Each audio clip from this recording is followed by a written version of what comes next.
And if I'm completely honest, right, I look at these two teams and I look at and say, right, who's the better manager? I think everybody will agree that Pep is the better manager than Arteta right now at this Mm. point in time. If you look at the players, that they have there on show, striker, I think everyone will say that Haaland is the better striker than Eddie Nketiah. If you look at the midfield, Both strikers they have are better than all our strikers.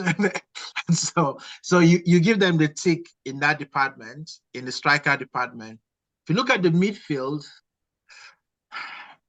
I mean, you can debate, where you want to, everyone would say that right now De Bruyne is like the best player in the league. You could argue that.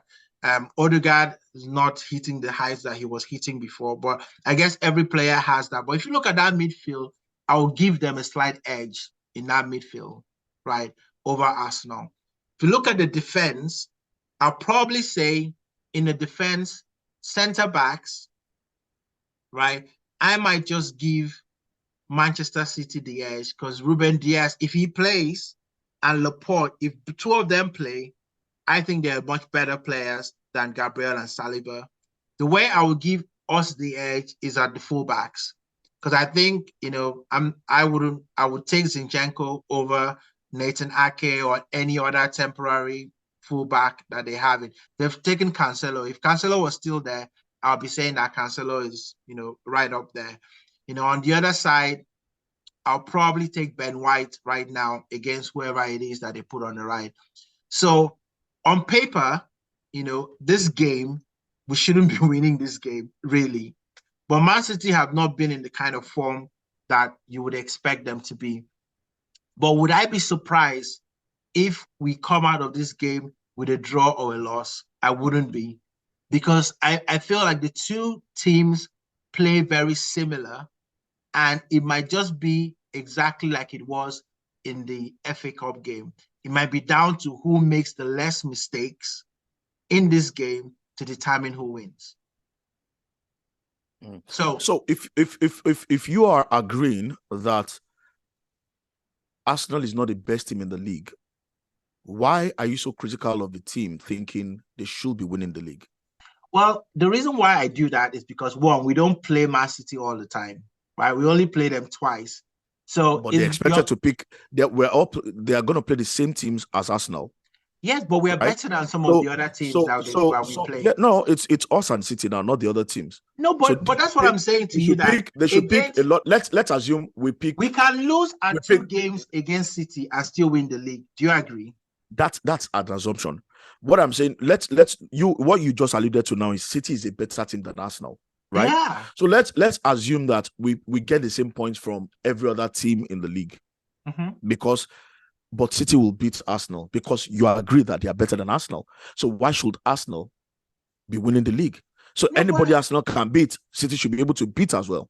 No, but I think that sort of argument is not really what I'm saying. If we look at the team and the players, they have a better team than us. Let's just be honest. They have a better team than us. Do they have a better record? So they should be winning. Have a better record than us right now? No, they don't. Right? That's because we don't play Man City all the time. If we play Man City every single game in the league, Man City will win the league. They just have better players, right? So, of course, we can lose. I will take you back to your whatever. Yeah. City is a better team than Arsenal. Yes. They should win the league anywhere them and Arsenal are any league, any competition them and Arsenal are playing. City should win. Because if City is better than Arsenal and Arsenal is beating everybody blue-black, then City should worsen their problems as in any other team. If Arsenal can beat Brentford 1-0, City should be able to do 2-0. No, if Arsenal can beat Liverpool 3-2, because it doesn't work that way. It's not about how good. When you play, so that means you're faulting your judgment of City and Arsenal. City being better than Arsenal. It's about how good you are the entire season, not about how good your squad is. It's how good you are the entire season. I'm talking about this game that we're about to play right now. Between Arsenal and Man City, with the players that are available now, would you say that Man City have better players or the Arsenal have better players? Arsenal have better players than Man City. That's why Arsenal are top of the league and not City. Okay. After play, even Arsenal have played a game less than City. They are still top of the Premier League. Okay. I think that's where we disagree. And I think a lot of people would disagree with that, to say that Arsenal right now have better players than Man City. We have a better No. Arsenal is a better team than City right now because they're in good form. Their form has been better than City. That's why they've over 21 games. They've scored more points. They've won more games. I may help you guys. The key word there is players or team. So if you say better players on paper, Eddie is probably talking about the fact that they have players who are more accomplished than Arsenal. But as a team, that doesn't win you titles. No, it doesn't. Real Madrid had both the best players in the world, and Barcelona still won the league. Let's not rewrite history. Better players usually wins you titles more often. Better teams. No. Better teams. Better teams win you titles. No, better players typically lead to better teams. No, that's not always the case. Leicester City, Eddie, Leicester City won the title with average players. They were an exception. They were bottom of the table the previous season, almost already. Leicester was an exception. That's why you don't see the likes of Leicester winning the league all the time, right? So we can't use one exception to make it the norm. When Manchester United had better players, what were they doing? They were winning the league. Man City had better players. What were they doing? Winning the league. Sharing. Eddie, let me explain something to you. Even Liverpool had better players. You would agree, when they won the league, they had better players. Eddie, Liverpool's team was not better. That was better than the team that won the league. They didn't win the league. Several times. Suarez, Gerrard, and Cohen, it was a better team than the one that won the league. But that was an exception. Than Chelsea. No. But that was an exception. No, Eddie is not. It's not an exception. How many times count the number of times that you have better teams that don't win the league? I'll wait. Plenty times. No, we're talking about Femi pointed out Real Madrid to you. Players. Exactly. You can look at Chelsea. They have the most expensive squad, and you may say better players. We don't say better players because we don't know what the players are going to do. They have expensive squad. So until you have a team, Eddie, this is why they always say maybe the team of Brazil that went to the World Cup in 1970 is the best footballing team, the best football team ever assembled. But look at what they did on paper. Look at what they did on the field. Because their team, but that it still didn't mean that those players. In fact, if I ask you to mention 5 players from that team, you probably won't remember. But that's the funny thing. So it's not the names. You're thinking of names. It's not names that make a team. Do you think? It's the cohesion within a team that makes a team. Do you think Argentina were the best team at the World Cup? They didn't have the finest team, but they had the most cohesive team. France had the better players. Even England had better players than Argentina. Brazil had a more accomplished team. Arsenal is a better team. I think that's probably debatable. I think that was not a good example about England and Argentina, because I don't think England had better players. Was Argentina the best team at the World Cup? Did they have the best set of players, you should say? Sorry. Did they have the best set of players? If you take Messi out of that team, they had better players. Sorry, let's put them side by side with the Brazilian team.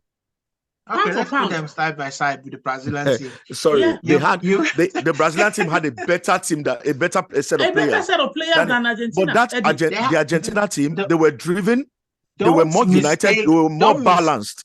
Don't mistake what happens in the top of the. You remember that the team is made of strikers, midfielders, and defenders. Yeah, I would not say that Brazil had a better defensive unit than Argentina. They did. I would say they might have a better strike force. They had lots of options. Okay, Eddie. Let's look at the defense.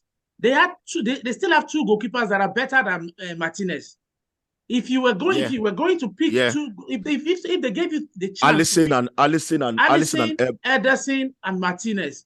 Let's say you're the Arsenal manager. You wanted to buy Martinez first. 2 out of those 3. Just 2 out of the 3. What 2 goalkeepers would you buy? Be honest. You won't buy Martinez first. Never.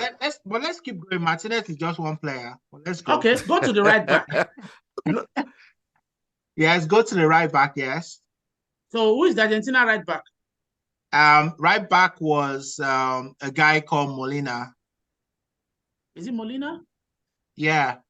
Let's pull up Romero and Otamendi played in the middle. In the middle, yeah. Then there was a guy called. And I'm not sure Otamendi played all the games. How many games was Otamendi that prominent? He played at least against France. That's the game. I remember. He played some games. He played against France. Okay, fair enough. So let's look at the Argentina World Cup team. So this is what we're saying, Eddie. There's one thing but let's not digress. There's one thing to have a team. There's another thing to have a set of players. Good players. But I think the point here is that, right, if you have good players, right, more often than not, they will usually make up a good team. More often than not. There are exceptions. I'm not saying 100% all the time. They're expected to make up a good team. On a scale of 0 to 100, how many times would good players make a good team? From what I've seen around the world, you can't clearly state that. No, but if it's about expectations, Eddie, you can't give a number. What are you basing your stats on? What are you basing your stats on, Eddie? Liverpool won the Premier League a year after City won it, with almost the same set of player bar one, right? City were the best team in the Premier League the year before. They added two players to the side. Liverpool won the Premier League the following season. What changed about City? Nothing. City came back and won it the year after. City came back and won the year after. City came back and everybody kept saying, "Oh, City best team in the world right now, best team in the world." They keep losing when they get to the Champions League. Even when Zidane had issues and whatever, Zidane took his Real Madrid team all the way to the Champions League and repeated it again and again. In seasons where everybody thought that one of those victories will be for Bayern Munich or Manchester City. Okay, let's 1 second. Let's break the two teams down. So we talked about goalkeepers. Alisson is the goalkeeper. Martinez is the Argentina goalkeeper. Well, that's already settled, yeah?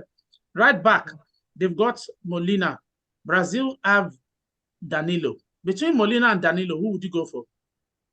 I mean, I could toss a coin on any of them. Come on. I would toss a coin on any of them.